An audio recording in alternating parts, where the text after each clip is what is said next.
Hello दोस्तों, नमस्कार। आपका मेरे चैनल पर स्वागत है। मैं आपको एक बहुत ही प्यारा सा लाचारी गीत लेकर आई हूँ। अच्छा लगेगा तो लाइक, शेयर, कमेंट और सब्सक्राइब ज़रूर करिएगा। धन्यवाद। तीनों बचन मोरे माना तब तो से राजी सजनमा।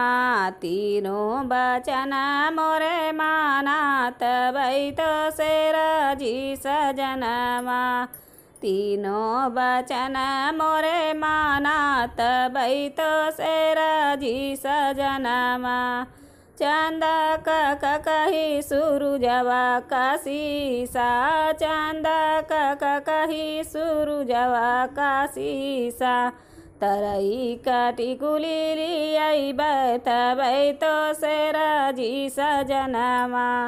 तरई काटी कुली लियाई तबै तो से राजी सजनमा।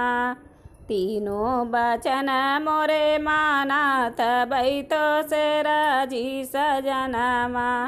तीनों बचन मोरे माना तबै तो से राजी सजनमा।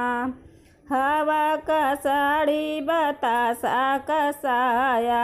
हवा का साड़ी बतासा कसाया।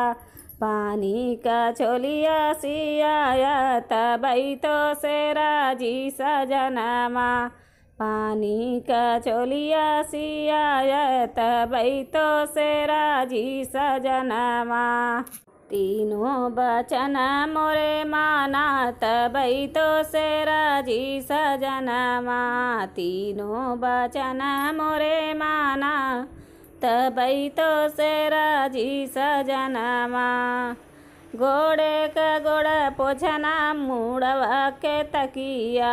गोड़े गोड़ा पोछनाया मुड़वा के तकिया।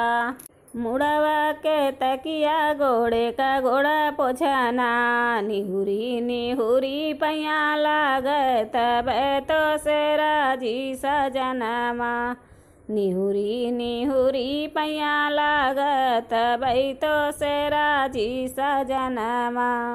तीनों बचन मोरे माना तबै तो से राजी सजनमा। तीनों बचन मोरे माना तबै तो से राजी सजनमा। तीनों बचन मोरे माना तबै तो से राजी सजनमा।